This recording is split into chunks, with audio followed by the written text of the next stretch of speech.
Leíamos entonces en Hugo Bleichmark que para superar un estado de cosas de prohibición de pensamiento clínico a cambio de pertenencia a una escuela, se hace necesario poder pensar los efectos estructurantes de la situación clínica que nuestras intervenciones tienen. Quería entonces buscar algún ejemplo que me pareciera claro de este planteo. ¿Por qué venimos siguiendo la pregunta de por qué tendría importancia eh, sumergirnos en el estudio de la técnica, compartir con colegas esta cuestión?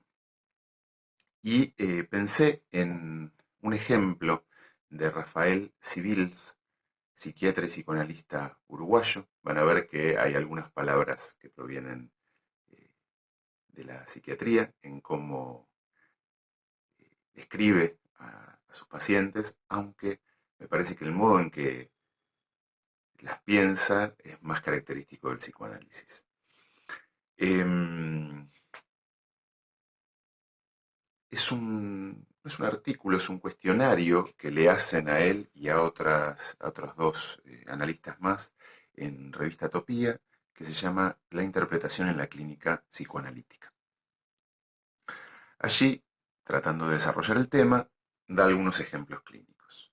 El número 2 es el siguiente, dice: una joven con un trastorno esquizotípico de personalidad y una relación familiar muy agresiva mejora ampliamente en sus primeros meses de terapia al tener un espacio donde ser escuchada y, sobre todo, desplegar su rico mundo interno y su creatividad e inteligencia, brillantes pero distorsionadas por sus trastornos emocionales y la escasa continencia de su entorno. Le advierto que por una semana no voy a poder verla, viene 2 o 3 veces semanales, y comienza con actitudes un tanto bizarras e inadecuadas que había dejado de lado.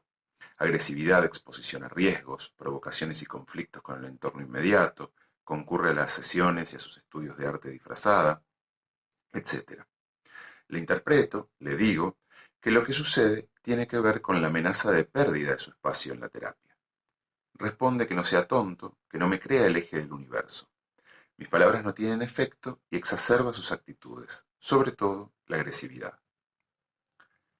Le digo más tarde que me gustaría que pinte un paisaje y me lo traiga, y que esa semana podrá mandarme mails que abriré con cierta frecuencia y responderé en forma breve.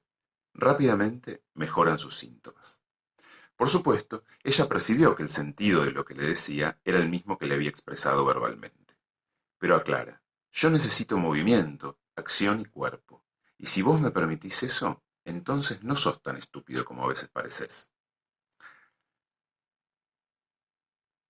Bueno, después él teoriza un poco esto. Verán esa mezcla, ¿no?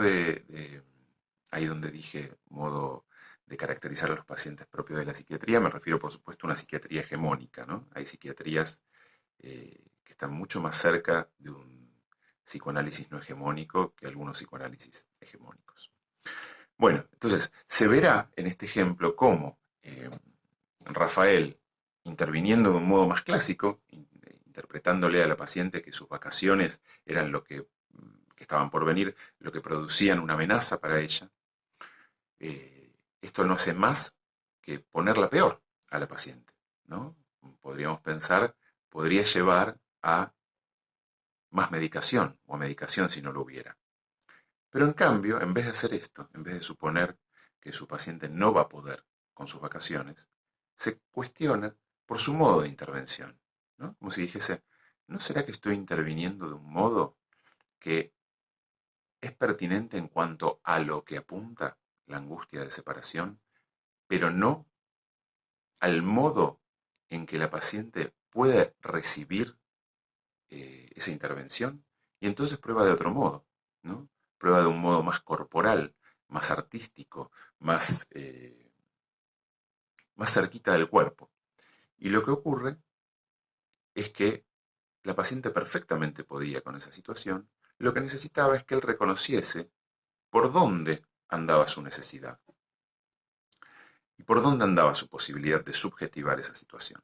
Entonces, fíjense cómo dos modos de intervención distintos producen situaciones clínicas completamente distintas que podrían recibir diagnósticos en una primera entrevista de salud mental completamente distintos. Y se trata, sin embargo, de la misma persona. Entonces, por eso es que creo que es tan importante que podamos rehabilitar la técnica como categoría de pensamiento, para que entonces se nos vuelva a aparecer o se nos empiece a aparecer como algo más evidente que el modo en que pensamos a quienes nos consultan y a la situación que conformamos con ellos es completamente determinante del modo en que intervenimos y del modo y por lo tanto del modo en que estructuramos la situación clínica. Tenemos mucha incidencia en cómo estructuramos la situación clínica. Por lo tanto, tenemos grandes posibilidades de, aún con las mejores intenciones, psicopatologizar a nuestros consultantes. Bueno, espero que en este recorrido haya quedado un poquito más claro, un poquito más clara la importancia de este área de cuestiones en psicoanálisis tan olvidada. Les mando un fuerte abrazo y agradezco a Revista Freud por la convocatoria.